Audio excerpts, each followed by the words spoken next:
What is going on, everybody, and welcome back to Shooting the Shit Uncensored. I'm your host, the dad bod god, the bald, the beard, and the fucking beautiful Piers Austin.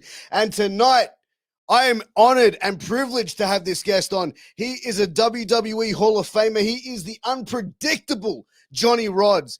Now, Johnny's a guy like I've spoken to quite a few people that have been trained by Johnny, and everyone holds Johnny in such high respect and high regard. So I feel like, I'm so honored and privileged to have him on. I'm really looking forward to having this great conversation with him. But before we get into that, I need to take a quick second and a quick pause to tell you about healthvape.com. Now, healthvape.com is your healthy vaping alternative. All of their products are no nicotine, no addictive or harmful chemicals. They help restore your energy while giving you the vital boost you need to get through your day. They are also vitamin infused. So go and check out healthvape.com. Check out all their vape and pod products. Use that promo code MWAPOD to get a 10% discount on your final purchase. Also, wherever you're finding this podcast, I appreciate you. If you're tuning in on YouTube, please like, share, subscribe, hit the bell to stay notified, all that good stuff. It helps us grow this platform, this community, and bring more amazing conversations to more amazing people. If you're listening on a podcast platform, please give us a 5-star review. 5 stars. That's all I'm asking. That helps us bring more amazing conversations to more amazing people, and we want to, blow this podcast up. This is the #1 wrestling and entertainment podcast that I think in the world, and I'm going to put it over like that, all right? Because, well, I'm biased. It's my podcast. So, guys, get to clicking, tap the links, and tap in. But let's get into my conversation with the unpredictable Johnny Rodz.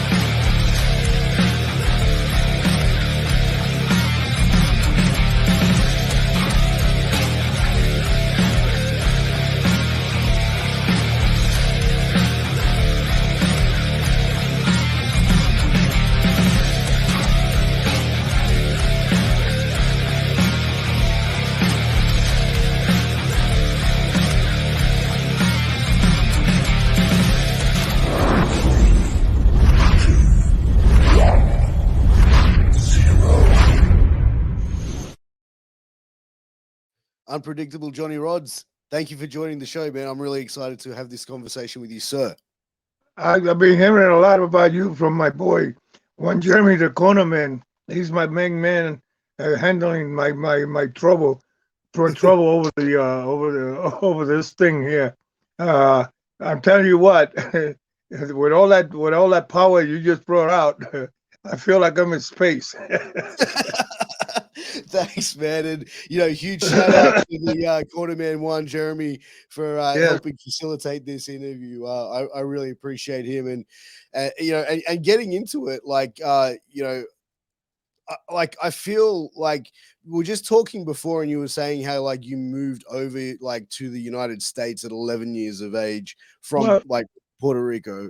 Can you sort of just, tell me a little bit about, do you remember, what was life like over there at that time in Puerto Rico before you moved to the States? Well, I don't know how much you know about the island, but that's an island where it has a lot of history. And my mom and my dad, they're from the hills. I mean, they're mixed with European, Black, Indian, because that island was all total Indian before the Spanish got in there. And we're all from the hills, and whoever went up to the hills, and I'm talking hills, 60 acres of hills that belong to my great-great-great-grandfather, and they're Indians, and who dies is the next chief, and the chief after that, and the chief. Believe it or not, I'm still the chief because my father was the last chief. Now he passed away quite a while ago, and I'm still the chief of that island, of those hills, and. If I pass away, my oldest son will be the chief of the hill, because that's the way they treated it, because you can live in it as families connected, but you cannot sell or build and sell and do anything like that because it's the order of the chiefs, you know, the Indians. But when I came here, when they brought me here, it was like one of my mother's aunt that had money here in New York, and she married some wealthy guy and brought all us up here. And I came here with short pants and short T-shirt and sweater and the winter, and I have no idea what the heck was going on. It was like a different world altogether. But you know, you're 11 and a half, you've never been to school because for over there for you to go to school, you got to go down the hill. You're lucky if you can make 6 miles or 7 miles just to go to a building which you call the school. And you know, poor people like us, it doesn't work until you. I don't know. It's just you're a hillbilly. But to come over here, by the time we get set up and all that crazy stuff that, you know, you find yourself a place to live and your dad finds work, you haven't even been to school until you're 12 years old. And then they put you in the fourth grade because you're too old. Now you sit there and you don't even know what the heck they're talking about. So you can imagine what a war I went until I was able to connect with the kids and stuff like that. So I had a very, very interesting life here in New York. But I done everything from shining shoes to cleaning windows to auto mechanic to jewelry, and then I always did boxing and judo and jiu-jitsu, and it was crazy growing up. And I loved wrestling, so I was always out with the YMCA and with my nose stuck in the mat, and you know, I got lucky enough to hook up with characters that are already involved. And then I wind up in the game with my eyes closed, I guess, knocking on the doors and taking a beating from Tommy, Dick, and Harry from everywhere in the world. And I must have wrestled Tommy, Dick, and Harry, you name it. And I guess I don't know. I'm still here, and I decided to train people for more than. But I'm almost sure I'm going to go back to one guy that I trained in the beginning, a Special Delivery John. I'm pretty sure you heard of him, right? Yeah. Yeah, that guy I trained him. It's 58 years ago because my son is going to be 59, and he was a year old when I trained SD Jones for quite a few months, and I got him started. And that's how far back I go dealing with characters because I love the game and I love teaching it. I enjoy it. I guess that's why it keeps me rotating. I still have my club here, the world famous Gleason gym here in Brooklyn, New York. Dumbo, all the guys that you've been talking to, including Juanito, the cornerman, they're all my students, and they're all beautiful, beautiful characters, and they're all the best members I ever had. They made it. At least made it all the way up to the Hall of Fame, which is a big shot in the dark. You know, it's amazing. So I got nothing to complain about. You know, according to what I done, how I got beat up and get up and go. Getting into it, like, you know, breaking into the game, like, you know, back then, I assume it wouldn't have been easy just to even get an opportunity, like, to talk to like someone about even like, you know, in a shoot sense, trying to get into the business, you know what I mean? Because kayfabe was so alive. How difficult did you find, like, you know, breaking those doors down and getting in, like, and getting a Well, step in? to tell you the truth, that I was the Golden Boy, Honest Calling, at the time was the one of the main Vince McMahon senior booker, and he would be no more than a subway ride, a half-an-hour subway ride from downtown Little Italy, where I was raised, to downtown 42nd Street, and he'll be at the hotel in his office on the first floor, and I'm, you know, finding out about all that. And I'm going knocking on the door, and he would tell me, yeah. First time, yeah. The second time, leave it now, or something like that. And I kept knocking on those doors. And then I went to the main office, which is on the same down New York, but uptown in the 54th some street. So much like in the fourth floor where all the big buildings are, where the main office was, where they hang out, you know, or when they come into town, the big stars, they hang out there and they play cards and they communicate. I've been knocking on that door, and one day he says, "Leave me the number. I'll give you a call if I have something." And one day, it was lucky enough that he needed somebody, and they called me and they told me to be there at like 6 o'clock, and by 5:30, I was knocking on their doors, and I worked with some gentleman from an Irish fellow, and he thought I was great. My first match, he told Arnold Skolem, "Wow, this guy is great. You should book him some more." That's the luck of the Irish, I guess. And from there on, it was like I had my second match, maybe 2 weeks later, and my name is John Rodriguez, Juan Rodriguez. And then I said, "Well, Johnny Rodriguez," and the guy says, "Johnny Rodriguez, I got a couple of guys here tonight that Rodriguez. But can't you give me something shorter than that? And you got 5 minutes and you're on second." I said, "Oh, God." And now I got to figure out a name that I'm going to like for the rest of my life, I guess. So I took my name and I abbreviated it short to Rodz, RODZ period. And I said, "Okay, I have my name, Johnny Rodz." They say, "That's good enough for me." So from there on, I've been Johnny Rodz, now Rodriguez. And then years pass, and I've been on TV all over the place. And Vince McMahon Jr. is the announcer, the commentator. And he will always be, "Oh my God, here comes the unpredictable one. This guy is very unpredictable. And you never know what the heck he's going to do. He's so unpredictable." So that's how I wind up with the unpredictable Johnny Rodz. So, so Vince Jr. like christened you that name, like on Yeah, commentary. yeah, yeah. Believe it or not, yeah. Because he kept saying, "Well, this is one guy I can't figure him out. He walks in there and he's unpredictable. You never know what we're gonna have, and blah blah blah blah." So I guess it stuck to him, and the announcers will be announcing that, and then it's been like that forever. It's it is what it is. So uh, I'm one brand of the characters that I know I'll be around for 2,000 years from now because they can't take it away from you.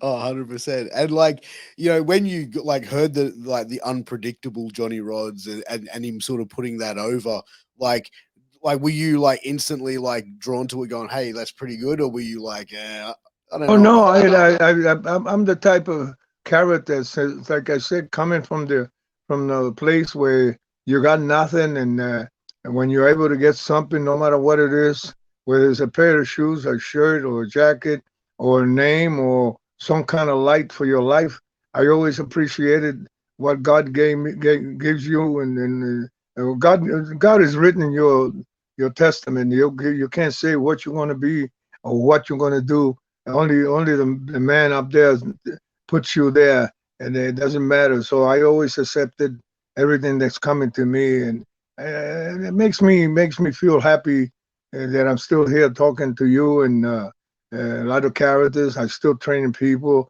I still dealing with the game. Uh, it's just amazing that you don't know where you come from, a little place, and you don't know where you're going to be.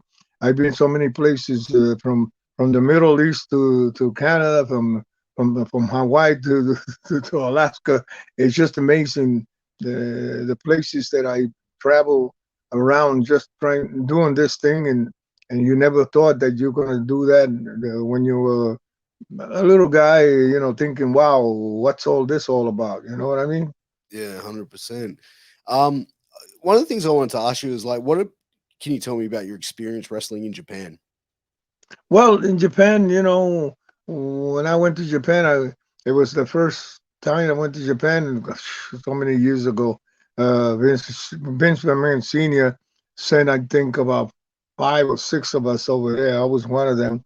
And then you go there for the first time. You go there for 5 weeks. You've never been to a place like that, and you go there for 5 weeks. You're really in pins and needles, because no matter how tough you are, you go into a different world of the same game that you've been playing in New York, and then you're there for 5 weeks, and if you have a family, you're lonely, you're different experience, and then, I mean, you're doing your job, but you're dying to get home because it's like almost like another world in the sense of doing there for the first time. But then the place is so great, and Japan is so wonderful and so beautiful, and so you can learn from the lessons from these people that you come back home, and then next week you want to go back. So it's that's how I felt the first time, and you learn a few words from Anone to Korimito, and Sima-san, and then you think you're already one of them because you get you. It's a style of a different style of people, and then you're ready to go back. And I think I've been there 5 times, and the last time I was there was not with Baba. Baba was already there. It was Kilo Khan. He was in Puerto Rico when I was the super medic in Puerto Rico with Jose Estrada, and we were over so big that when we finished and I came back to New York, he had a company in Japan. It was independent, but he winds up in Gleason's gym picking up me and one of my guys, and here I'm back to Japan again for another 5 weeks. And then that was the last time, and that was I don't know. It's got to be good. It has to be good 17 years ago or something, you know. Yeah, well, like how I was there 5 times, and that was the last time. Yeah.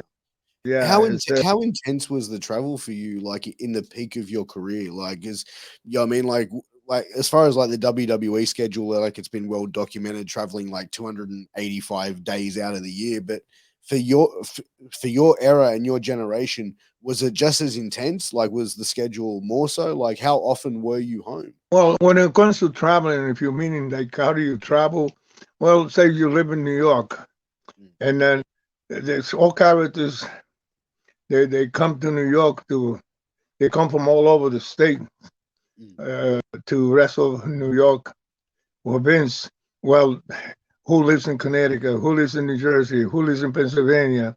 Who lives in New York itself? The ones that are not from here. Well, the ones that are from here, whether they live in Pennsylvania, or Connecticut, or Massachusetts, it doesn't matter. They live in a certain area. Who has a car that they travel with? Well, then we all kind of be pals enough to give each one a ride. You know, we ride each other. We share the rides in the cars and the miles and we used to travel. And if I pick you up and did 200 miles at the end of 200 miles, okay, 200 miles at 3 cents a mile. That's how we used to travel in those days. And I pay you whatever the miles was and total it up. And then if you have a car and you have 3 guys in the car, that pays for the tolls and the gas and sometimes you wind up in a room with 3 guys, throw a nickel up in the air, and at the hotel, who takes the mattress and who takes throw the mattress on the floor and who sleeps on the other. That's the way we used to do sometime. And we did all kinds of tricks in the sense of trying to save enough money for by the time you finish the end of the week, because we wrestle from Monday to Sunday. Not every week, but I did quite a bit of Monday to Sunday time. Sometime on the weekend we wrestle on Saturday in the middle of the day, and then we wrestle the night, and then on the Sunday we do it again. So after we finish from Monday to Friday, Sunday we wrestle 4 times more. So you have to be, no matter what size you are, no matter what it is and what people think, you're a tough character, because traveling and wrestling, and no matter how people think about wrestling, it's a kind of a tough guy, and only for tough guys, not for a real tough guy, not for Mickey Mouse guy, Yeah, 100%. I think like the world of pro wrestling is so intense from everything, like from I think, I mean, being on the road, traveling, getting to each city every day or every second day, finding a gym, finding a place to eat after a show and stuff like that. It must take its toll. And I think like you look over like certain generations, and I think a lot of like the guys that were wrestling from like the late 80s to like the 90s and stuff like that, you saw a lot of them passing early due to, drug, alcohol abuse and stuff like that. And Well, it's like, everything changed in life. Like you and I just started with the jokes, with the machinery here, with the computer and all this crazy stuff that you said. Well, I'm 40 and I gotta. Well, you're a genius compared to what I am, and the sense of dealing with this phone here. I'm not embarrassed about it because it is what it is, and that's what it is, in the sense of time value on where we come from and where we are from. And then we could be lucky enough that, I mean, I am double your age and I'm able to talk to you about things that you have no idea about it. And it's in the wrestling business of those days where me and Gorilla Monsoon and Bruno Sammartino and Andre the Giant and Rene Goulet and Dominic DeNucci and Milan and all those characters. And believe me, the Antonino Rocca and the Miguel Perez, right from the beginning, and the Graham brothers, I'm involved with all that from the beginning because I joined I just make sure that I knock on doors and I put my nose in there and get some paint on my nose. And it was something that for some reason, God put me there. And I know you cannot tell me nothing about wrestling and the performance. I could go in the ring and the people could be all bored and shit. And I could wake them up any way I want and do whatever I want with them, because that's what it is. It's all about people buying a ticket and you going in there and tell them, you came to see me, I'm going to show you what it's all about. And this is the way I believe, and I'm never jealous of the next guy, what he wants to do or whatever it is. It doesn't matter if he goes over or I go over. It doesn't matter. I'm ready for, like Pedro Morales used to say, and I travel with him a lot. I'm ready for any kind of action, baby. Yeah, that was like my boy. Yeah. no, look, I think the point where I was going from, like where we saw like so many young people losing their lives in the business. Do you think a lot of times people, because of the travel, because of everything they put their body through, they use certain things like alcohol and maybe certain narcotics to cope Well, with I'm the gonna stress? tell you. I know what you're going through, but you're talking and what you're saying is it's 100% right. But when we're talking about guys like myself, I'm still here, and the Nucci's and the San Martinos, and I'm talking about way back, all these characters, Buddy Rogers. I mean, Mulligan. I mean, I can mention so many old timers because I traveled with them so many years. Piros Ariane, people like that. We're talking about the monsters. We're talking about real McCoys. We could get drunk all night.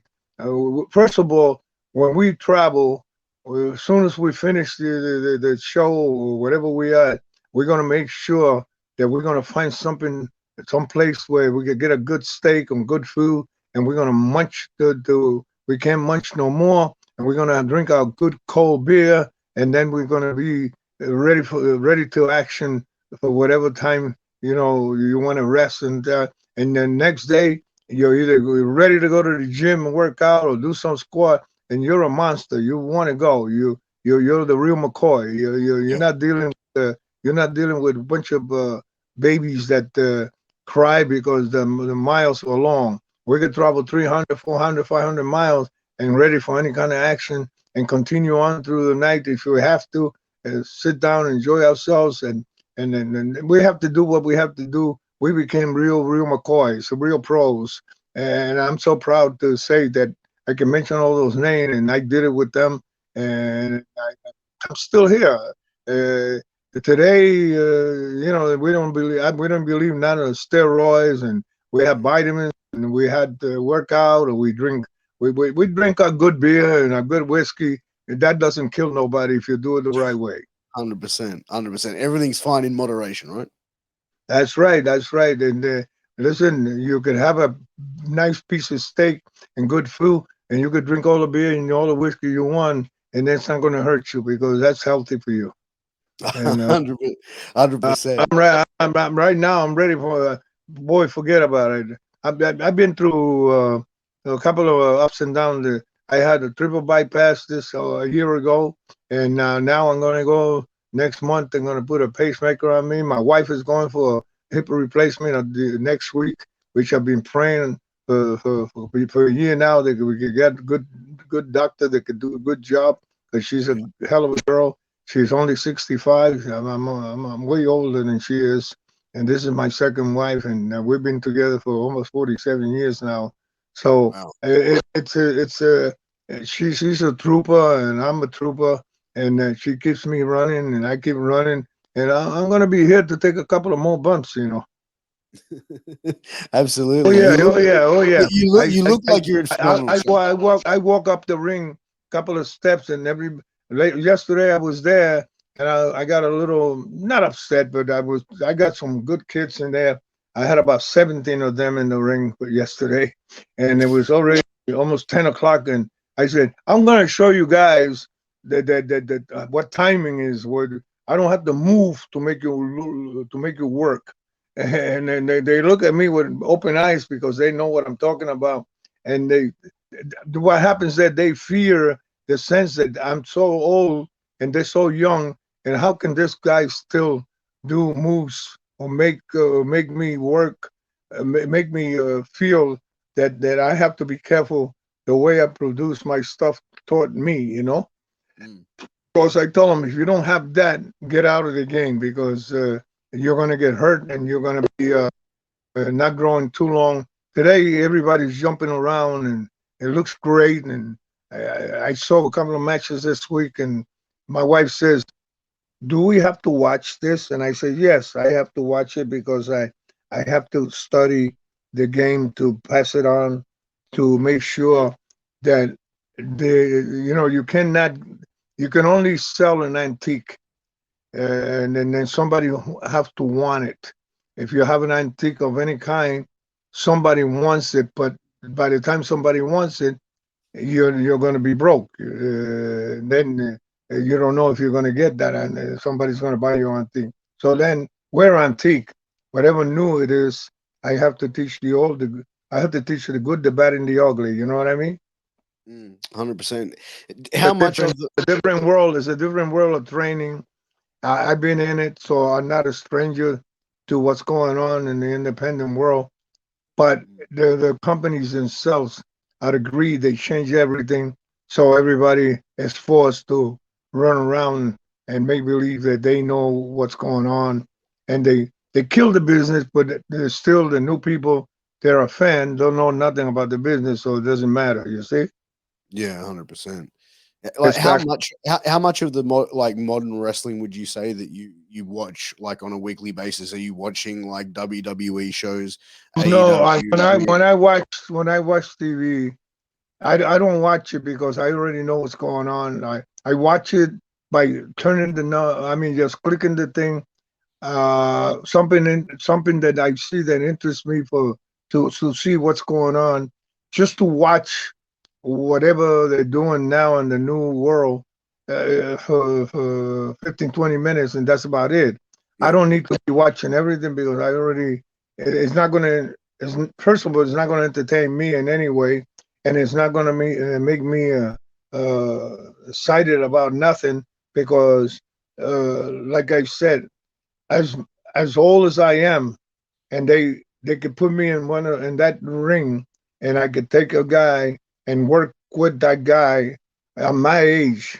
I'm not going to take a freaking bump. I'm going to give bumps, because I could demonstrate something that the people don't not going to see, and then when they find out that character there who had a mask, he just took it off. It was Johnny Rodz. They don't know it's me until I take my mask off, and they say, "Wow, I can't believe that this character," because they know who I am. They know how old I am.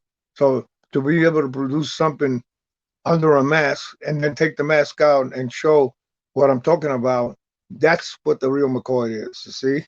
So Yeah. the proof of the pudding is you can make it so real and so beautiful and everybody be paying attention, and yet they don't know it's you. That's I'm just talking crazy, but that's the only way you could prove it. Yeah, I know, 100%. The different changes from what we have to what we had. So what we had to what we have is totally different package about what they do. Okay, it's a new generation of fans and everything. Okay, that's I said, hey, everything changes. Even the coins got different pictures on the coin. So it has to be what it has to be. Everything dies, but what I say is that if they keep killing it, after a while, they cannot have enough money to produce it. Too much production just to draw the people's attention. And you see, TV makes it look beautiful. When you go see the arena, see a regular show, yeah, they got lights and they got top, but they don't have all that explosion promotion. You know what I mean? Because Yeah, 100%. they brighten up the TV. They make it look like, wow, look at all this showboat. But then when you go to the regular show, the arena, they have the lights and they have this, but they don't have the power of that they have on TV. So it's not the same entertainment that the fans are going to see. Because I have a girl that she's been with me for a while. She took her little sister, which is about 12 years old or 13, to see a show of them, and she comes back and my she said, "Man, I did not enjoy the show. I enjoyed the one on TV, but I did not enjoy the one in the arena." So you see, there was right there. And she just told me that this past few days back. She's been with me for a couple of years, and she could move around pretty good. She's doing okay, but she got the right mind of talking like that. So that makes me feel good because I know now that she knows what it is that she have to do to be able to show people to make attention to what she does. Mm. No, 100%. And as far as like, training people and breaking and starting Gleason's, what was it that really drove you to want to become a trainer and sort of go down that road to begin with? Because whenever I first was involved with any kind of wrestling, I was a kid, young. I joined the Rockefeller fan club way back. I'm talking years back. That's when my mother was a fan, and me and her used to go to Madison Square Garden. We were fans of Antonino Rocca and Miguel Perez, and I was young, and I would go shiny shoes and make money enough to buy the front seat tickets to go to Madison Square Garden and the Nicholas Arena in the city, and then I loved it. And then they had a fan club that you have to pay so much a year and to be in there doing calisthenic, and that's it. It was just a fan club, and you're a sucker to be a member because you're just a fan. So they had 100 members lined up, just doing calisthenics, and hands up, hands down, hands around, la la la. And I was one of them. And then I never quit. I always follow wherever they go. I was following anything that had anything to do with clubs of wrestling or any kind of a. And then I got involved with different people, and I kept doing it, kept doing it, and it just never quit. I did, like I told you in the beginning, I was doing. I wanted to do boxing, and my mother would not let me box when I was young. I mean, I took a couple of backhands from her because I did it, and every time I got a bruise in my eye, she knew I was doing. I went up with another one, and then I did judo and I did some jujitsu and jitsu, whatever the heck because I'm from downtown Yeah. where Chinatown is, and involved with different things. Never liked. I never played basketball or baseball or any kind of ball. It was always about grappling or boxing or wrestling on the floor or something like that. It was just me. The thing is, I was so lucky to be able to get involved that then I kept doing it, and I wound up. I mean, I did a lot of other jobs, you know, trying to make a living with different things. But I was always wrestling anyway. I mean, I used to have a jewelry shop in the middle of town, or the jewelry district, for years, and I lost it when I got divorced. But I had that for years, and to learn how to fix jewelry and stuff like that, and be a productive worker, you got to go to school for that. And I just picked it up by taking some half-ass job and then hang around with them, and then but I still wrestle and did other things. I did all kinds of jobs. I wound up at the end working for the Mails Deliverers Union in New York with the newspaper, where I have a route. And so I did everything. I can't complain about not doing nothing in life. I did all kinds of stuff, 100%. Still with and I'm still have a nice ring in world famous Gleason gym. That's the best, most famous gym about boxing. Every time Dick and Harry been there in Brooklyn, New York. There, so I've been there for almost 37 years now. If I have to pay rent in that place, I won't be talking about it because the rent is ridiculous. This is became one of the most famous area for tourists now in New York, in Dumbo, Brooklyn. So I'm in there where their rent is so ridiculous that I'm glad I got free rent. I have my office. I have an 18 by 18 ring. I've been there for so long. I got my key to the place. So anybody who wants to come and train with me there, I have what you call a lifetime membership.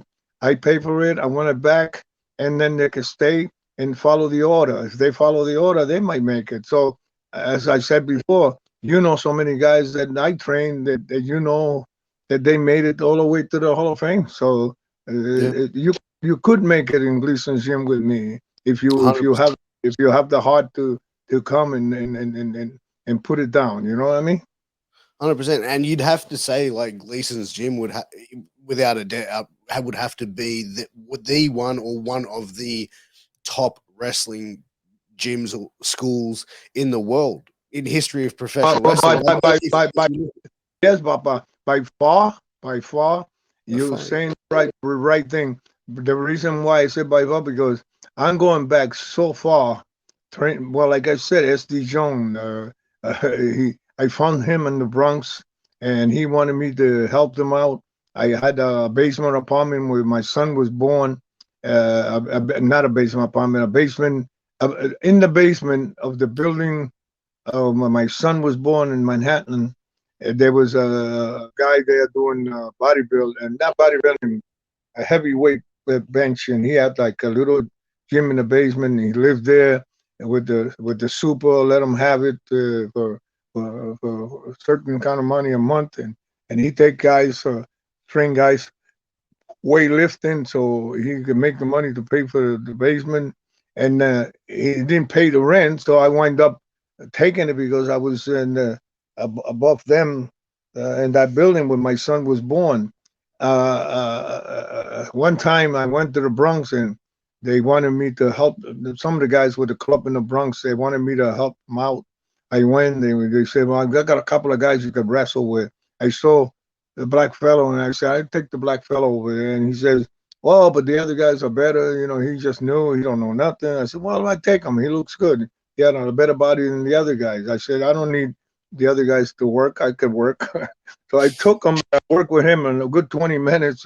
No big deal. And then he loved the idea that I took care of him, and he asked me, "Maybe you could help me out." I said, "Come on down to the basement where I had the weights and the mats on the floor." And I said, "You tell you what, pay 2 months of rent here to the guy for me, and then I'll help you."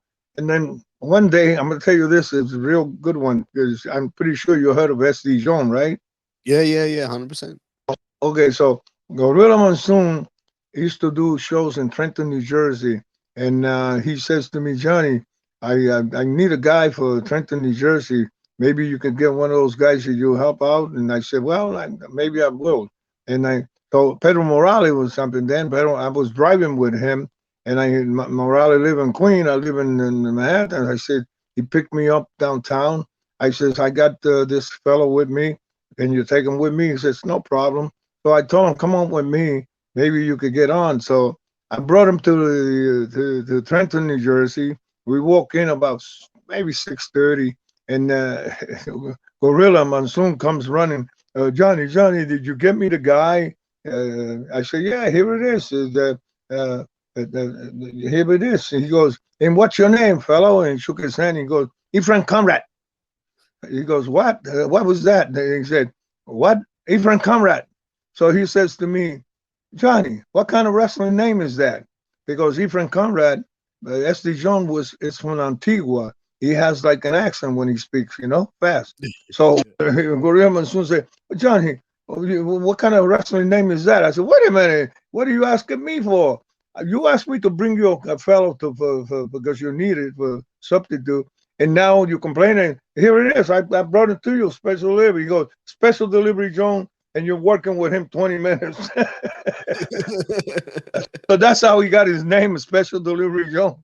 And that was that's one of the first characters that I ever helped out in the business, in the sense of helping guys to get in, Yeah.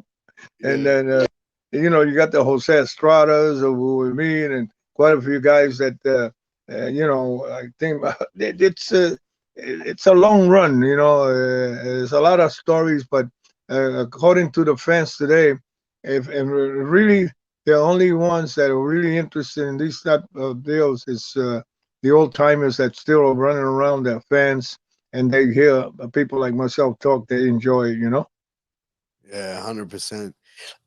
Let me ask you this, Johnny. Like, has there ever been someone that like just walked in the door at Gleason's, like on the first day, started training with you, and you've gone, this person is going to be a superstar, and they went on to have like, yeah, you could have those thoughts in mind. Right now, I got quite a few of them in there. I mean, real smart kids, real gents. They're not wise ass or nothing. They're not looking for nothing. They're looking to see if they can make it. Yes, but it's not that easy to say. I had them.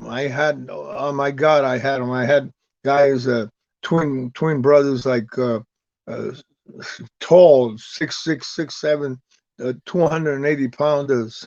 They look fantastic. They play football or they play whatever, and they're college boys, and they come.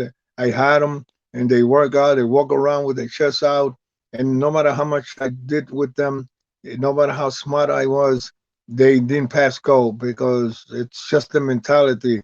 The real McCoy is here. I tell you, Piers, it's when somebody has it in their heart that they love the game, they love the pro wrestling game. And when people that really are fans, that they love it, they got them in their heart. They don't have to be 6'7" or look good or what. They just love it.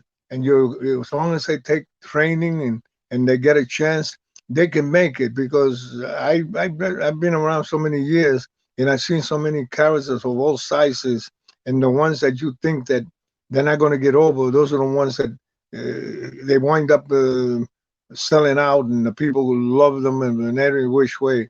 I can speak for myself. I was a villain. I chose to be a villain all my life, and I did a few high spots as baby face. But it was that baby face or villain, I'm still going to make the people excited. I'm still going to give them something that they enjoy. I'm not there just for myself show off.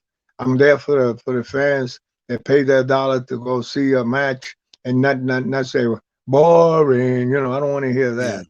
I want to walk there whether I'm a villain or I'm a babyface. I want to walk out of there where the people are yelling and screaming, want to kill me, or they want to carry me on their shoulders. Either way, I'm going to do it. And I proved that. I proved that over and over again. I don't have to be.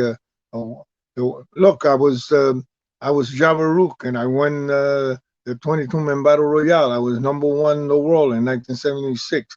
You win that, they give you that title for 1 year. And you're the biggest champion of the wrestling business, because that's what they used to have.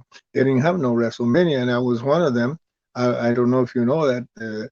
I was Jabba Rook, and I did it in there. But that's when I got divorced in 1976. So if you're going to go through the whole story of life of what you do, things that happen to you, and so Roddy Piper was there making less money than me, being a kid. And if it wasn't for me, he would have never been the icon that he was, because him and I hang out together. I chose him to be my manager, and because of that, and because me leaving and him taking my spot, the man winds up as a millionaire, a superstar, and you know the history of that. Yeah, yeah. How A how lot was of it people, like? a lot of people don't even realize that this is how people. And he was one of the best talker, a worker, a hell of a guy. And but if it wasn't for me going to L.A.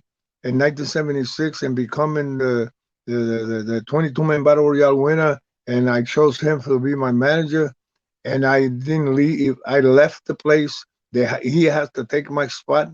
He would have never, you would have never known about him, because Roddy Piper, I know the history of Roddy Piper when he was there, and he was so bored about being there because he didn't have his visa.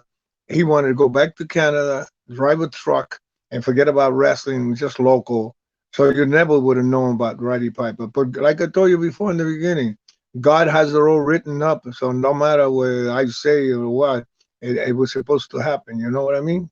Yeah, 100%.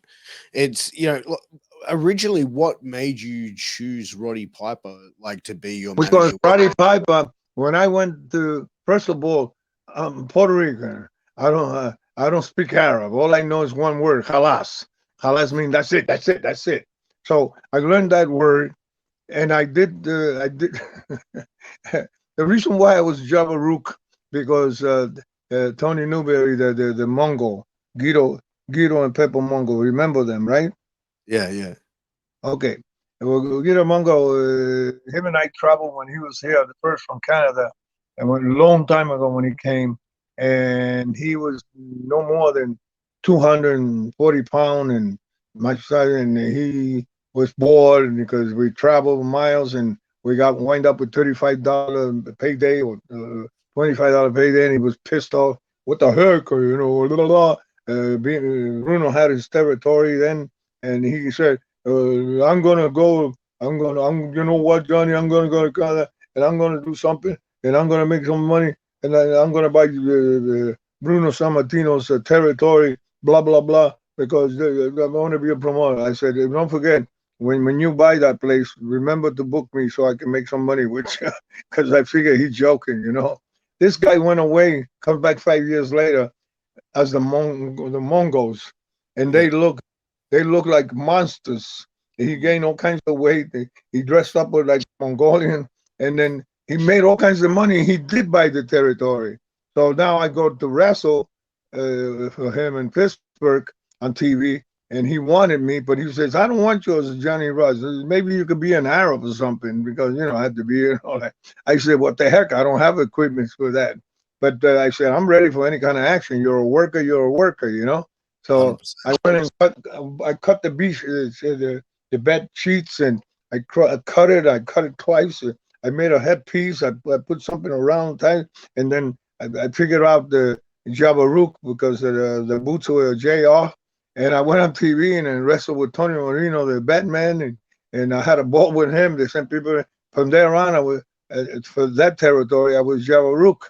But when I went to California, it was just that Mike LaBelle needed to have the Sheik was there for a while, and they wanted to have another Arab or something. And so Vince, my man, says, Johnny, do you want to go to California and be the next Sheik? I said, why not? If they got money for me, I'll go. Well, I mentioned a price, and they said yes.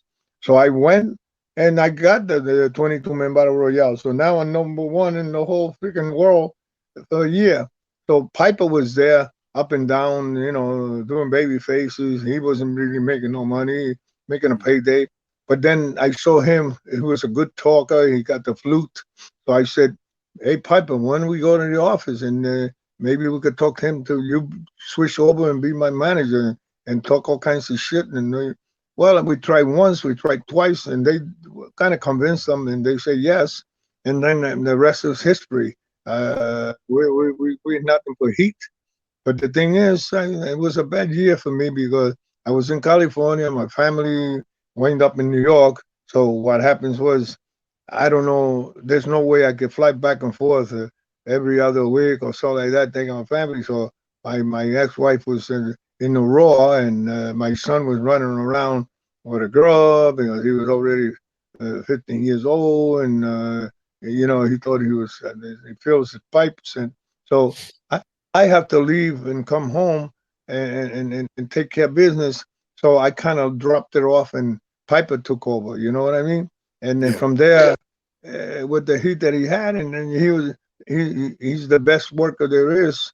He made it to Kingpin. You know what I mean?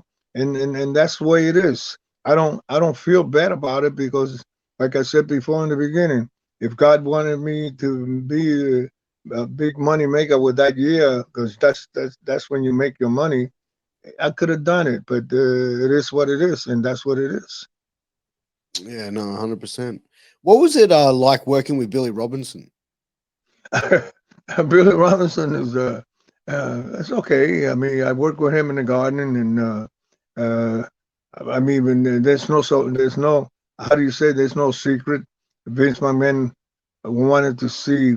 They brought him down. I don't know. They brought him down to the garden like Vince always did that. Say he wanted somebody for championship or something like that, and they were looking for somebody to be world champion at that time, and they were testing all kinds of characters in the sense of switches because there was a little heat going on between Bruno and this and that and la la la. That's the year, and then Vince was testing people, and then he wrote him down, and he asked me, "I want 15 minutes, and then don't do much. I need to check this out." So I already knew what he wants. I always had a good understanding with Vince Senior in the sense of getting guys over for some reason.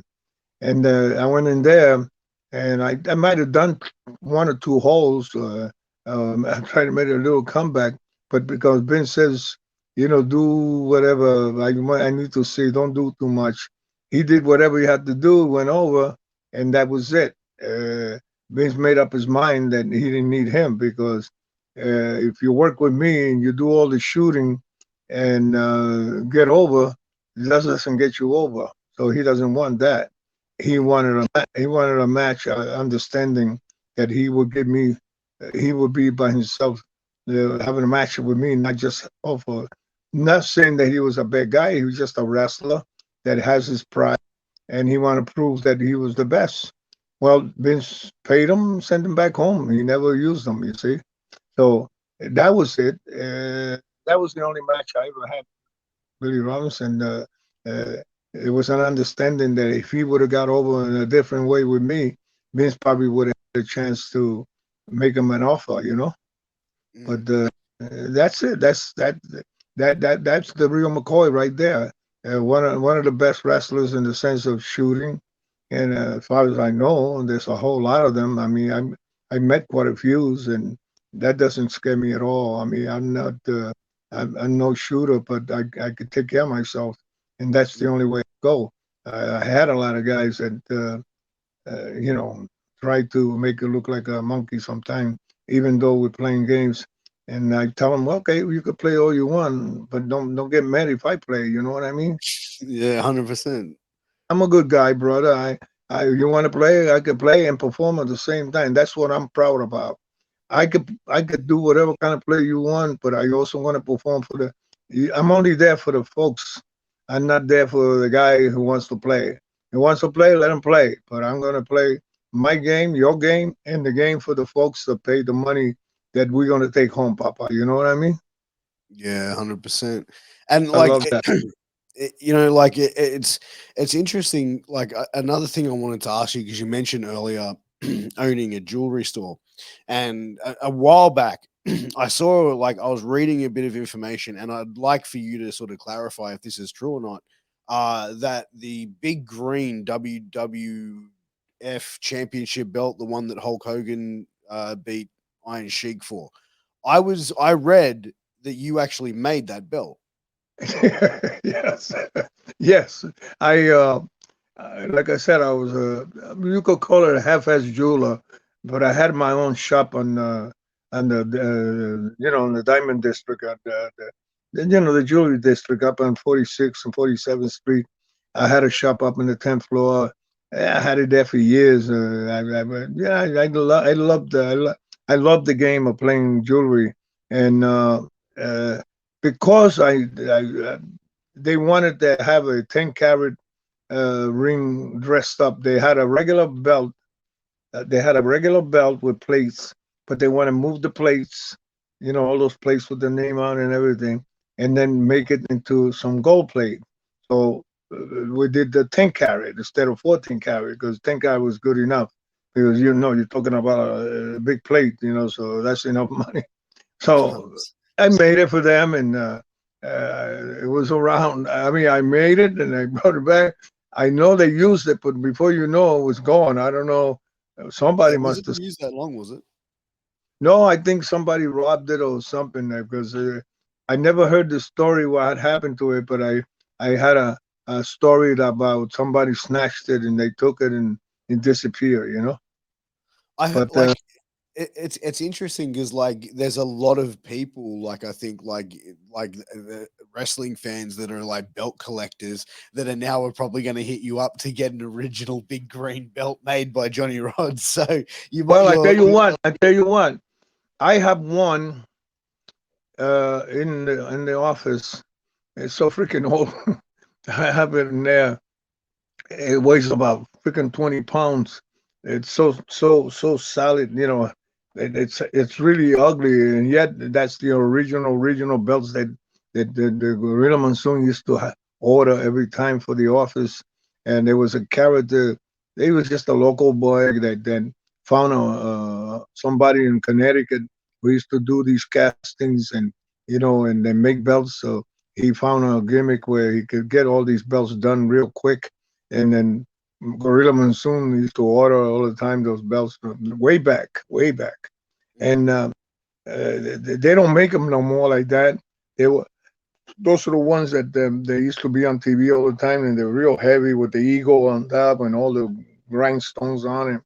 Well, I had what happened. I'm going to tell you real quick what happened with that. When I was doing the independent work with the Tommy Jeanette, East Coast Pro Wrestling, I was champion with one of those belts, and then Abdullah the Butcher had the one that was Can American, the same belt, two of the same. One was red and red leather, and the other one was green.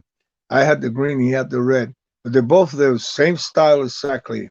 And then I'll tell you a good story real quick. Tommy Jeanette decided to do a show in Brooklyn at the college, and then the main event was me and Abdullah the Butcher. Now you know what about the Abdullah the Butcher when he wrestled, when he has the match, he's all over the place. But there is no match in the ring, and maybe when they announce it, and the rest is all over the place. So the wild man from it, Sudan. it was it was belt against belt, and then we're there. But New York, the state athletic commission sits around the ring just like they do with boxing, and then they got the order, and the referees from them, and they don't work. They're legit. Everything has to be done legit, and the belts are on top of the table like the real McCoy, and the commissioner's got to hold it, and all that kind of baloney. So what happened is we have a match, and the first 3 minutes, here comes the blood. So he throws me on top of the table with the commissioner. He jumps down there and he smacks me on top of the table. I'm bleeding. He's bleeding, and then blood got on the commissioner's shirt and the jacket and the suit, and now he got me all over the freaking floor and down by the Frankfurter truck and up the bleachers. And then the commission got so pissed that we finished the match, but he got so pissed that he ordered us to go downtown to they say shit you down, and they take they cancel you. They take your license away and everything, because you have to have a license in New York. Well, they said you'll be there by 1 o'clock. I was there because I'm from Brooklyn to New York. It's only a half an hour, and he's from way out from the south.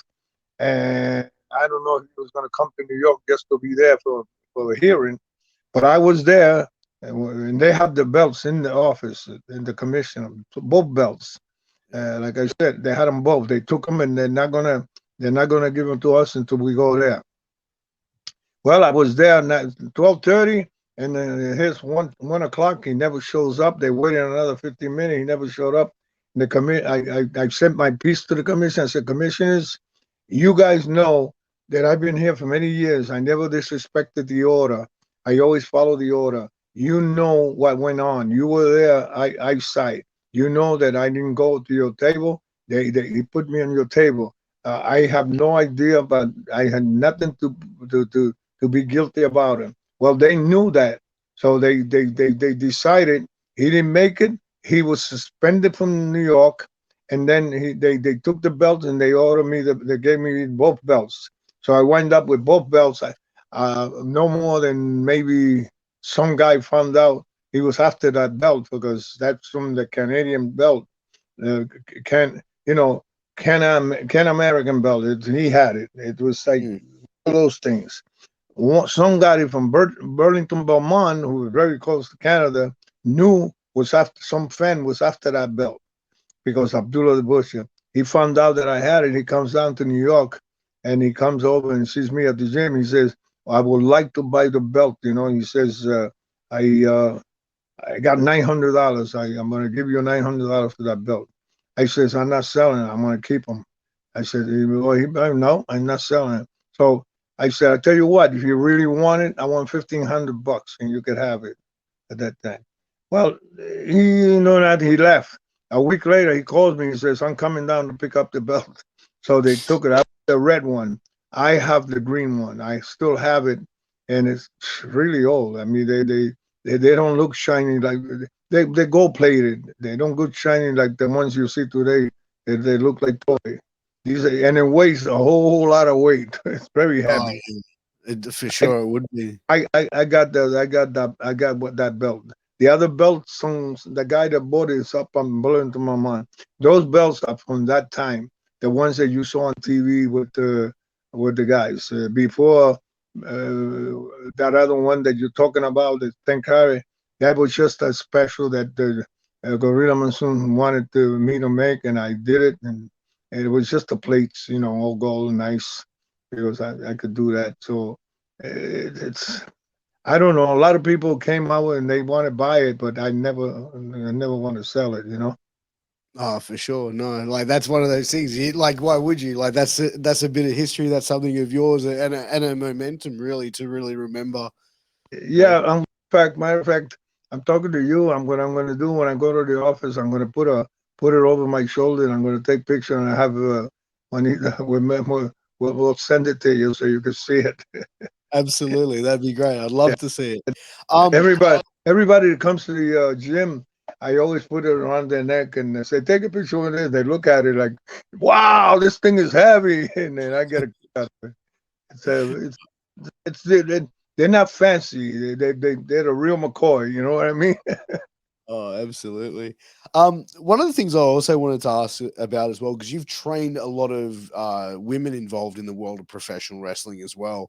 And I think like over the last 10 years, really like 10, 15 years, we've seen like women's wrestling really like evolve from what it was. And I think it's evolved multiple times, but now we're seeing like women's wrestling being held in very high regard, very high respect. Yeah, why do you think that is? Like, what do you think it's like we've had a different level of performers come through now? Do you think it's no. Remember, remember, our woman in our world are always an attraction because of a man, right? I mean, like, you don't want to go to a speakeasy and look at men. You want to go and look at women. I mean, in the sense of the eyesight of models, it became very fancy for the male fans because you look at those girls. They look like they're all models. It's not like Moolah and the girls. You remember Moolah? She was no model.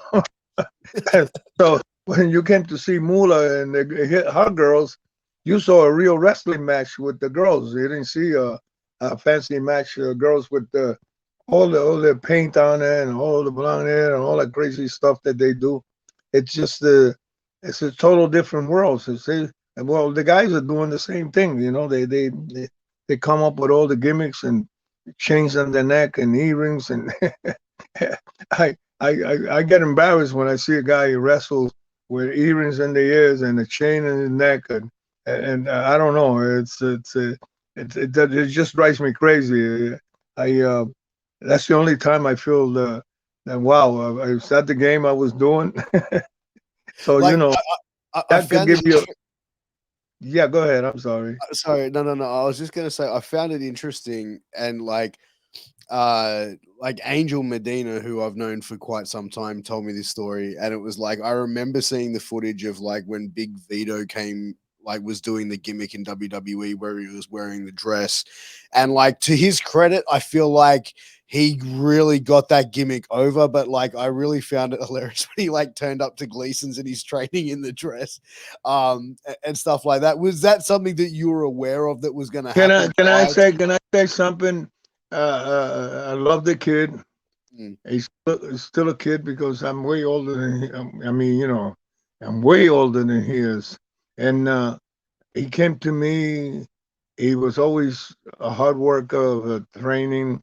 He was always serious in the sense, but sometime, no matter how much you get into the business, you have to be in his world.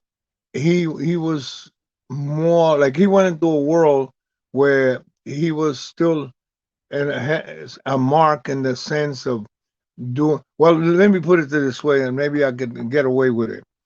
If you ask me, Johnny, put a dress on, and we're gonna put you over with a dress on, blah blah blah blah. I look at you. I said, "Well, that's it. That's the last time you're gonna see me because I'm gonna take my boots off and I'm gonna go home because I ain't gonna dress with no boot, with no dress. You understand? Now, if you put a nice sequin rope around me and I could play Gorgeous George, then I could play Gorgeous George. But I'm not gonna play the one he did because it's a different time. It's not the same time as Ricky Starr and all these guys. The best player in the game with his Bobby Pins was Gorgeous George. And when I got tapes of that guy, when I see him, I love the play. And then what a shooter the guy was. You understand? He was a real McCoy. Now those guys could play that kind of game. There's a lot of guys could play that spot, but they don't wear a fucking dress. They convinced him we're gonna put a dress on you, we're gonna put you over, and he bought it right away because he put it to this way, it'd be a half mark to go for it. You have to slap me dead, and I will not wear it. You know what I mean? Because I don't feel like I have to be that kind of performing for me to be in the business. Either I be the right way, whether I'm over or not, or I don't be at all. You know what I mean? Yeah. But do you think as well, like for some people, it's like you got to do what you got to do, like you know what I mean? Like you've got to do what you got to do to the people that are paying you to do your job. You know what I mean? Like or whatever it may be. Like you What have happens to is yes, you do. But what happens is, first of all, he did it, but then one day he decided to get in a limo and came down to see me at Gleason's gym. He bring his bag and he's got his pills and his vitamins and he walks in Dumbo, Brooklyn, Gleason's gym out of a big half a block limo and with heels on and the dress, and he walks in Gleason's gym. I personally myself was embarrassed in the sense that all the boys, all the real McCoys, boxers, and everybody who knows that who he was and who I am and Michael, and then he comes in with that fucking game.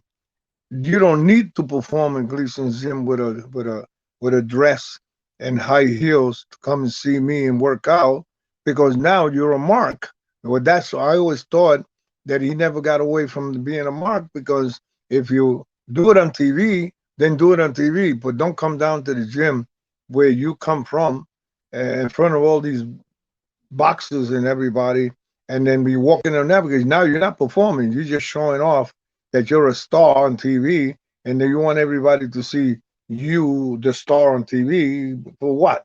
And that makes no sense to me. He did it, and I don't care. He did it, and I said, "Oh, look at you!" Hey, la, la, la. But then he did it, and I said to myself, "You're still a mark, because if you do that, you're still a mark in the business, and they use you. You never made it any further past go, because they use you for whatever reason. That means they wanted to get rid of you. But when they took a chance to say, we're going to do this to you, and he says yes. So if he would say no, then they would have got rid of him, because they thought maybe he didn't get over. So either you go in there and you get over for whatever gimmick. Now, if he would have got over big, then I say, okay, he did the right thing, but he didn't get over with that. It was a stupid move. Whoever told him, and it was a stupid move for him doing it, in the sense that people are not going to believe in anything. There was no joy watching him wrestle. Now you watch the Gorgeous Show, it was a joy, with bobby pins and all that crazy. One of the best producer work, and that man get in the ring, and I enjoy him doing all kinds of high spots, and the guy spraying the perfume with the fucking shit. That's a different story altogether. Ricky Starr, the ballet guy, what a performer that guy was, and what a shooter he was.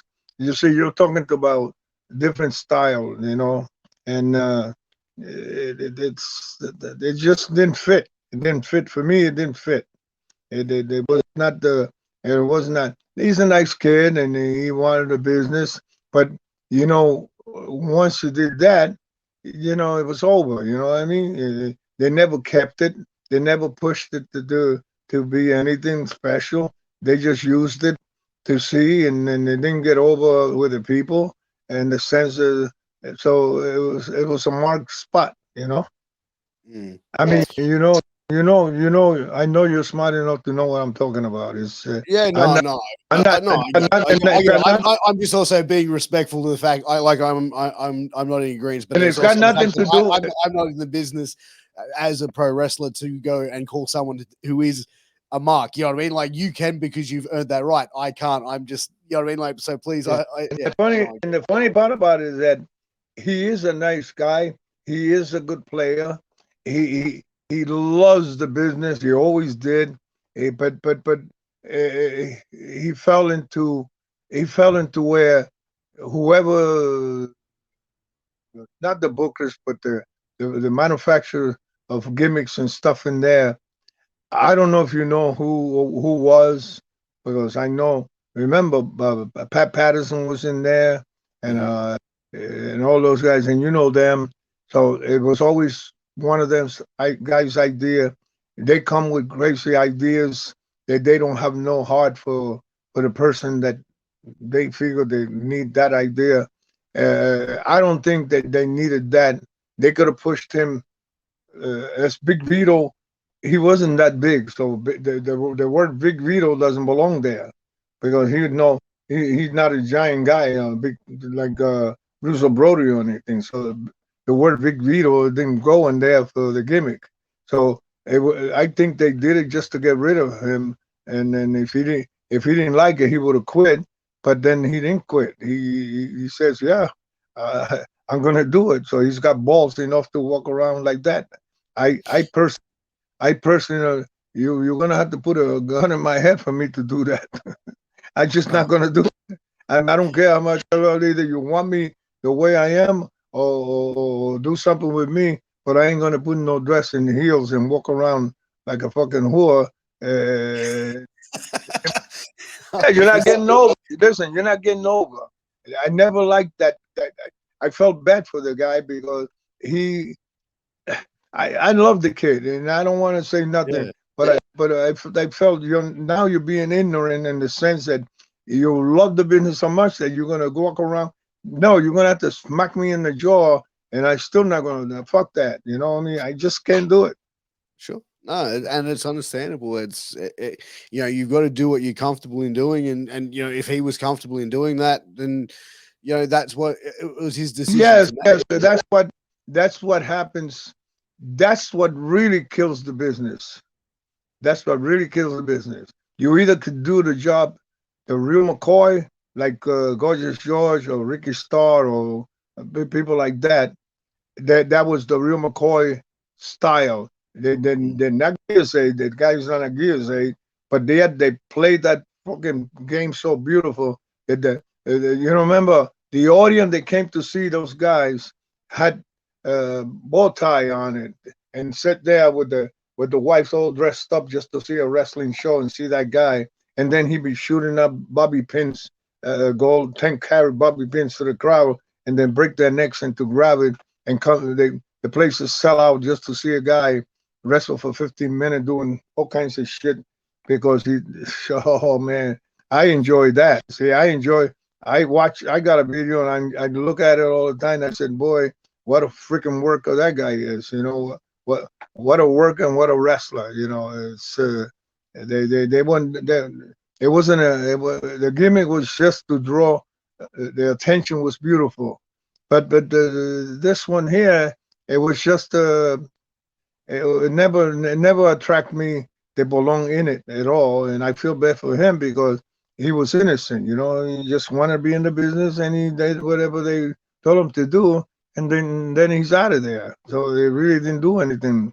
It killed him. You know.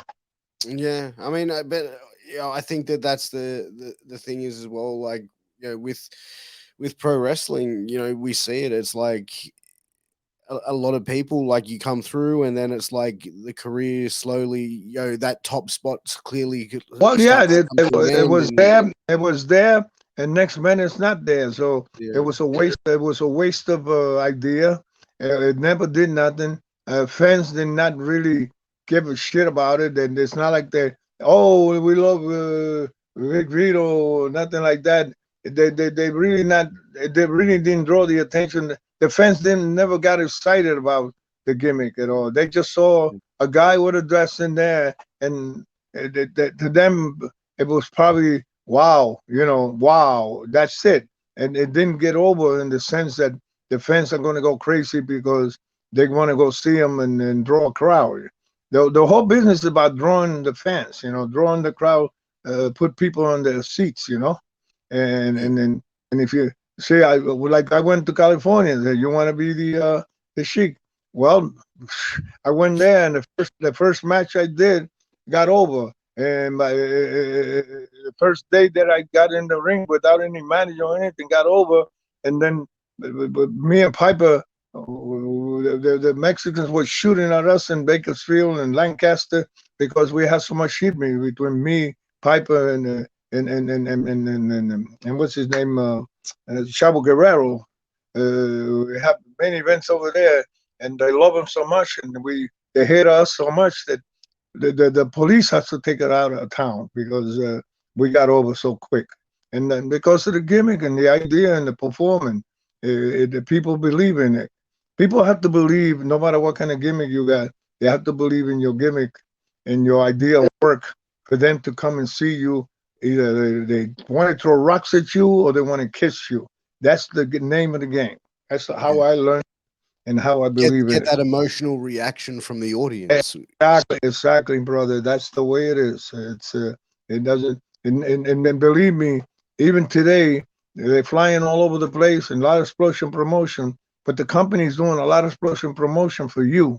And Mm. then I go in the ring with a nice little sweater, maybe a towel on my neck, for me and everybody else, all the way to Buddy Roger. Now today, the guys go in there with all kinds of music and explosion promotion. They spend so much money blowing it up in the air just to present somebody, and they make it like he's the god. But yet, everybody's doing the same jumping around in the same hole, the same jumping around. That everybody's the same, no matter what kind of sports and promotion they have. Yeah, they're drawing a crowd, but they keep going, and before you know, people get tired, and then the TV is not going to be watching. And remember, TV is what draws the attention for the people to be sitting at the arena. So Yeah. that's the only way I learned it from Vince McMahon Senior, and I was with him for a long time.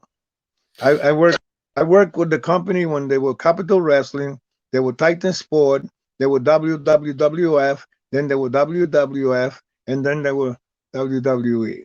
I worked with all those names from the beginning to the end. And then the old man was wonderful. He he knew how to promote the game, and he knew how to do sellouts. He knew how to get the talent. He knew what talent was all about. There was no Mickey Mouse stuff game in the ring with guys so to kill the business, you know. Yeah, 100%. Let me ask you, like, what were some of the differences between Vince Senior and Vince Junior, or were they very much? Well, a lot of Are they? people ask, a lot of people ask me that. That you're a gentleman from you're originally from Australia, Yeah, from Australia. Yeah. so you're a gentleman and a scholar, right? I like to think I am. Yes, sir. So Vince Senior was a gentleman and scholar, and he was. Listen, I know that for some reason we didn't have no problem. He didn't make me a champion, a world champion. He didn't make me anything special. He just like my we got along, and I always work.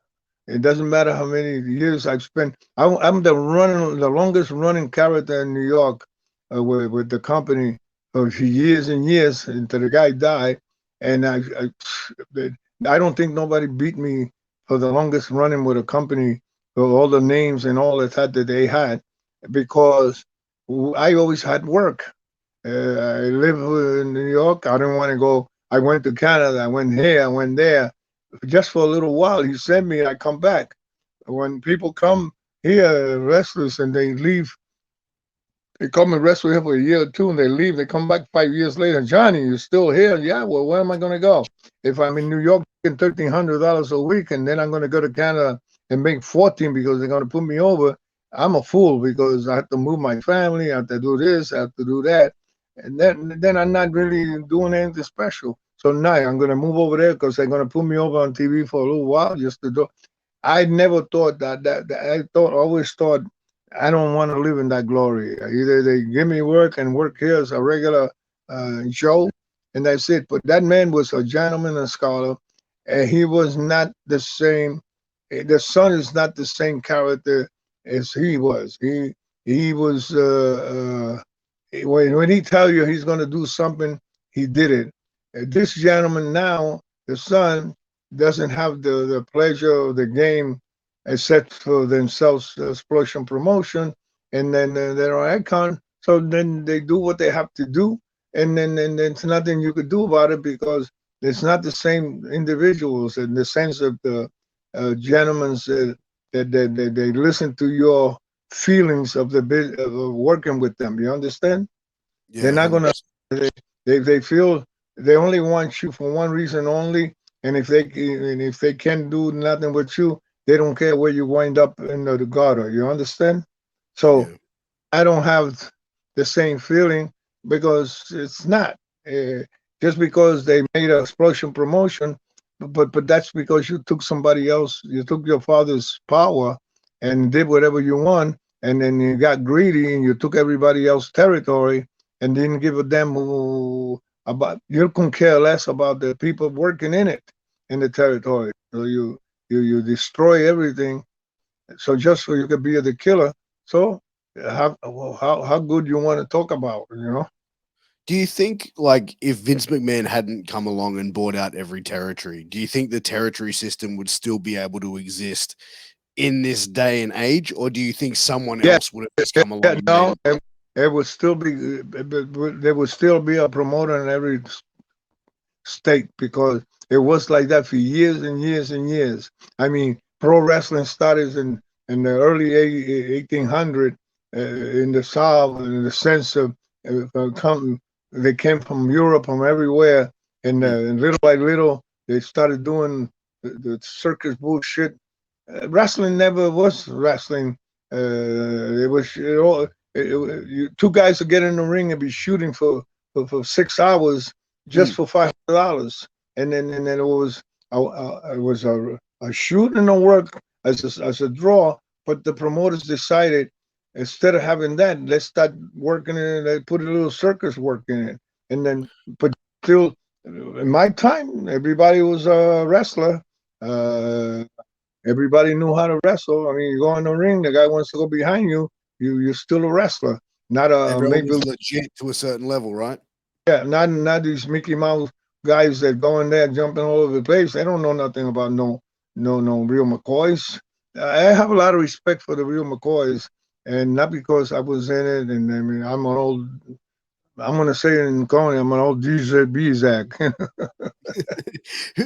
who do you who do you think, like, out of like what you see out of the current crop of professional wrestlers in the world, do you see like someone out there who is like an old soul or like the last of a Look, dying? look! I'm gonna tell you what the people in WWE now that are on top. Now you take for instance the Samoan dynasty where these guys come from the real McCoy parents, and the group of them, all of them go to the top because they follow the order of power of being McCoys. You see, so look, they got them. They come in and they become top with Vince Jr. Right, in the sense of the real McCoy. Now the order of the pyramid of the business is well, I'm going to say it real comic way. You have what do you call the pimp? You have a pimp. There's a number one pimp in the neighborhood somewhere. Now he's on a nice hotel and he has the penthouse. Now he has 15 girls. So they got the girls around the corner, on both corner, and in the backyard, stopping every car. They got one in the middle of the block and they got one in the front of the doors of the hotel. What happened to the top girls? They're upstairs in the penthouse for the first class customers, and the others are going back. So the pyramid of the wrestling business for any company, it starts the same way. You got the bottom guys, you got the middle guys, and you got the top guys. That's what the wrestling business is all about. Now I believe that. Where all the old timers will always say we're a bunch of whore. That's the way it is. Where you're either in the bottom, in the middle, or in the top. And then if you're in the middle and you don't behave, you wind up in the bottom. Well, that's how the pimps run their business, right? And Yeah, this right. is the kind of business that we have right now. So I was one of them. So anybody that says, "Oh, you call me a whore," well, I was a whore too. Well, I was a whore that stayed there for many years, and no matter where it's in the middle, on the bottom, or the top, I was always able to help the issue of the business for the fans that came pay the dollar to see me be a pain in the ass. So at the end, you're a unpredictable one. 1996 Hall of Famer. Today, people still remember me even after I'm fucking gone and don't even know what the heck happened. So people still remember me because I was something that they enjoy watching me do stuff no matter where I win or lose. So I'm very proud to do what I did. Oh, 100%. And, you know, I think like you had a legendary career. You've gone on and you've trained people who have had legendary Hall of Fame careers as well. And I think that that's where, like, you know, your name and legacy in the business will live on for generations. And I'm not just saying that to blow smoke up your ass, Johnny, but it's true. Like, who in the world of professional wrestling has done more than yourself? Exactly, because I have not only I did, but I'm doing it, and there's always going to be somebody until the day I die. There's going to be somebody coming out of Gleason gym on the World Unpredictable Wrestling. here in Dumbo, Brooklyn, New York, and 130 Water Street, which is right there by the water between the two bridges in Brooklyn, is one of the biggest tourist area in New York now. It became so big that you can even walk in the street. The people coming from everywhere. I'm still there. We're not going nowhere because the owner of the gym, Bruce, says I'll die here. And we got a first floor is a block around long, and the rents are ridiculous there now because of Dumbo Brooklyn, because it became so famous. But can you imagine? I've been there for almost 37 years now, and then I got a whole bunch of kids. As a matter of fact, I got a couple of kids that you're probably going to see them. Uh, one guy is from Virginia, the other guy is from California. I got a guy from Arkansas, from Minnesota. I got guys from Pennsylvania. I got them from all places, and they're all students, college students. They went to school, finished it, and they want to be in the wrestling business. So I take them. I said, "You come here. You're not going to go in through one door and come out the door smelling like a rose. You better come here and give it a hell of a try. Just because you are smart or you look good, that doesn't mean that. You better give it a good try to see if they have respect for you. Because today they want people, they want stars already when you go in there. They look at you and they test you or they figure you out. You have to be able to go to a TV show and sit with the as a guest and be able to be dressed up and be able to talk right instead of go over there and make monkey out of yourself or the business. So you see, they're looking for that now. The same thing with the boys and the same thing with the girls. You asked me about the girls. Well, the girls are all, you love to see the girls because they got all kinds of pretty girls. And if they got girls they want to be gorilla look, they got those too because the business is the business. The boys or the girls are still the same. The thing is, that's the way the business is. It's like I told you before, it's a pyramid, and they have to have that pyramid. And there's still connection with the families of the old timers. I don't have a son in the business. My son likes boxing and he does all that other taekwondo stuff, and he teaches that. And he's 59 years old, and he never was involved in the wrestling business. But that's me. Like I said, look at the Samoans. They got their sons, and then these guys become icons. They're the best. Those guys are born professional workers. You know, they snap into the business like that, and they look the real McCoys. You know, so 100%. They look the part. They have the presence, and they have that. Yeah, they're born. They already born that way. They're the best. So you can't get any better than that. They draw the attention of what they do, you know, and that's what it is. 100%. Johnny, it is that time of the show where it is time for Guess the Aussie Slang with me. How this is going to work, I'm going to take an Australian slang word or sentence or phrase. I'm going to give it to you, and you have to tell me what it means. If you get it correct, we give you a round of applause. Oh boy!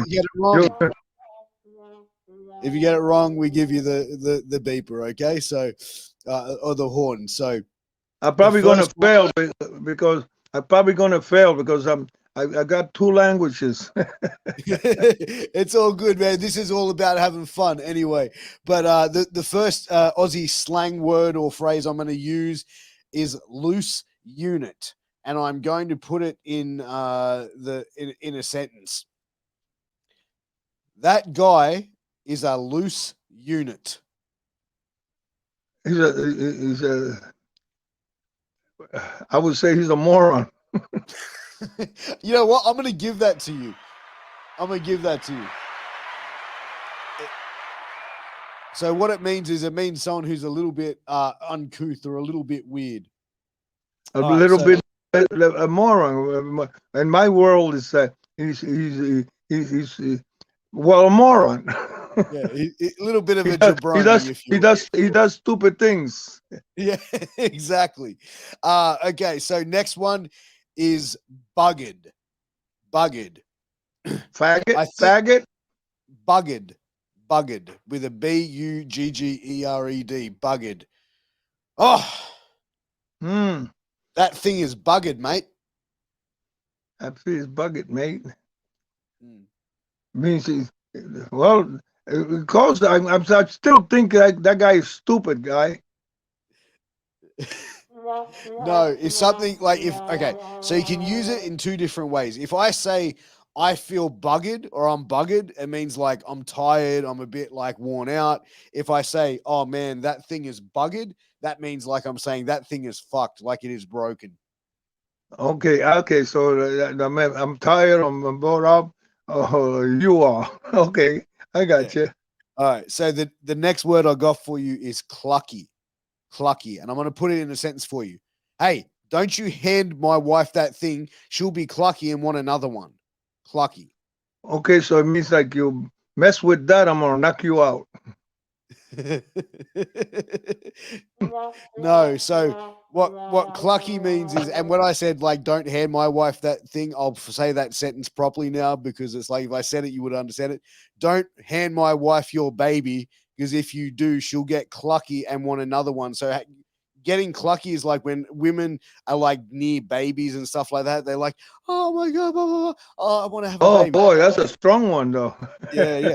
I've got 3 kids, man. I don't want any more. So that's why I make sure my wife keeps her cluckiness to herself. But You got 3 kids? Yeah, I got 3. I got a 6, a 4, and a 1-year-old. Beautiful for you. God bless you, Papa. You got a Thank long way to go. I bet I do, man. I bet I do. But we got a couple more here, Aussie slang sentences for you. This one is piece of piss. And I'll put in a sentence for you. Johnny, you want me to do that?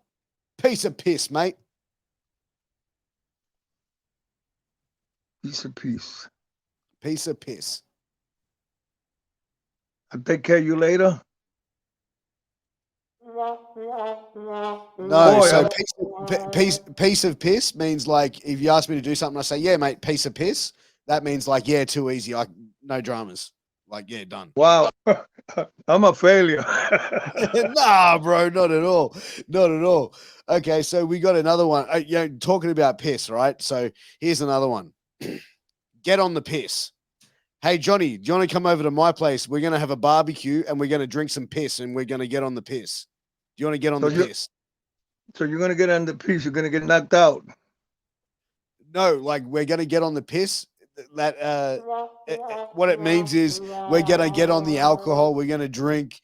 We're going to drink some piss. That's why, like, it's always funny. Like, I've got American friends and stuff. They say, oh, what are you doing this weekend? I say, I'm going to go drink some piss. They're like, what? Yeah, you're going to get knocked out. You're going to get bombed. Oh, there you go. I'll give you that one. Yeah, that's what I say. You're going to get knocked out. We say, hey, you're going to get knocked out. You're going to get bombed. That's what we use. Okay. I like that. Oh, well, there you go. I'll let you use that one. So next one is, this is a sentence, and it is a few stubbies short of a 6-pack. And I'll put in a sentence for you. That bloke over there is a few stubbies short of a full 6-pack, mate.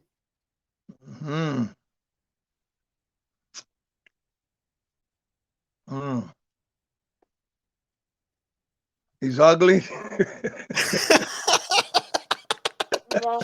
No, it means he's the person's a little bit like Cuckoo. Yeah, a little bit cuckoo, a little bit weird, a little bit strange. Like, and a stubby is like a bottle of beer. So a few. Yeah, he's cuckoo. He's cuckoo. I was going to say that, but then I said no. I don't think so. But you're right. I guess. Yeah. Yeah. So here's another I one. heard you. Okay, go ahead. I heard you do these before, and I enjoyed it. With somebody else because I was watching, and I said I wouldn't be able to get one of them. All right, so this one, this one's a little bit blue, Johnny. All right, because like you're 81 years of age, you know what I mean. So I feel like I mean we can say this. We're all men here and mature here, so this one is a little bit blue. Okay, so Johnny, you and I were at the bar, right? I come up to you and I say, "Hey, Johnny, have you got a spare franger for me, old fella? because I just picked up this Sheila and she's keen for a root. So you have a few bucks. I just got abroad and I got to go take out business. Yeah, well, I'll give you that one. But translating what I said to you. So, Johnny, do you have a spare franger for my old fella? Because I've just picked up a Sheila and she's keen for a root. What I said was, hey, Johnny, do you have a spare condom for my penis? Because I've picked up a lovely young lady who wants to take me home and show me the world. Wow. Let me tell you one thing. You have to study those freaking things. You have to hang out with you for quite a while before you catch all of these and then got all those kind of phrase, you know. I'm enjoying the sound of it. It sounds great. I wish I know so I can use it, but only in your part of the world we can use those, you know. Yeah, well, you know what? I got one more for you, right? And I'm going to see if you can say this, if you can translate this one for me. Oh, my mouth is dry as a dead dingo's donger. Your mouth is dry, your left finger's not out. Okay. As a dead dingo's donger. I mean, oh, shit. Oh, man. Boy, I'm bad. I'm trying to figure that one out. You need a drink? Yeah, that's it. That's it. So a dead dingo's donger. You need it. I was going to say real quick, I was going to say you need a good drink, but then I said maybe no, because I fell all the others. Not at all. Johnny, thank you so much for playing Guess the Aussie Slang. Thank you so much for giving up your time and being on the podcast. This conversation has gone like an hour and 40 minutes, and honestly, I feel like it's just gone so quick. Yeah, no, it is. And then listen, real quick, I'm going to say, whenever you want to get back on again and find, my boy's been bugging me, and not bugging me, but telling me, you know, this guy is a sweetheart. I saw you before with other people, and I said, yeah, but I told you I've been this year's coming crazy for me. And then next week my wife is going down. Then the following month I'm going down. We've been having some hard time in the sense of taking care of ourselves. So I didn't know whether I could have the time to do it. But today I said, yeah. My daughter came in, they ate and they left. I said I got to go in the other room and hide and wait for you. You know, and.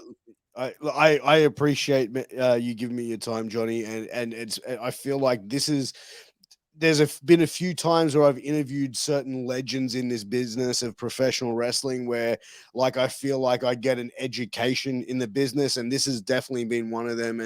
And to be honest, I've loved every second of it. And to get you back on again, I would love to have that. And I think we can definitely do it. Yeah, we could try that again, and it's possible. You listen. I did one with Jerry Briscoe not too long ago, and it was a pleasure because those guys got shit going so good, and I know them so long, and I felt great doing it. And you just the same. You keep doing it, brother. I enjoy it, and I enjoyed it before when I watched other people with you. So. Keep up, Papa. Keep going. Thank you very much, Johnny. Well, guys, make sure you like, share, subscribe. Go and follow Johnny Rodz on Instagram and also on Twitter. So he's always there posting. And also, go and check out Gleason's gym. If you're a professional wrestler and you're traveling and you're in the United States, it's definitely one of those destinations that you should go and check out. The only thing I know about you guys is that I hang out with the bushwhacker and they drove me crazy. Hey, mate. Hey, mate. Mate. Hey, mate. I said, okay, I'm ready for you guys. But the thing is, the bushwhackers like aren't even Australian. I know that, but they use that as a good gimmick, and people believe it, so they did a good job. And I hang around with them quite a bit, not only here, but in Puerto Rico too. Oh, that's awesome. But Leo, Johnny, let's end this podcast. Yeah, but blessing. Listen, a lot of blessing to you, a lot of blessing to your whole family. You got a beautiful family because I heard you like me. We're gonna put the kids to sleep, so mucho blessing to you, brother, and stay that way and keep punching. Thank you very much, brother. I appreciate you. We'll get you back on for a part 2 very soon. Everyone, thank you very much for tuning in. We'll see you again soon. Keep an eye out on our social media for Johnny Rodz returning on the podcast. We'll see you soon. Take care. All the best. Peace.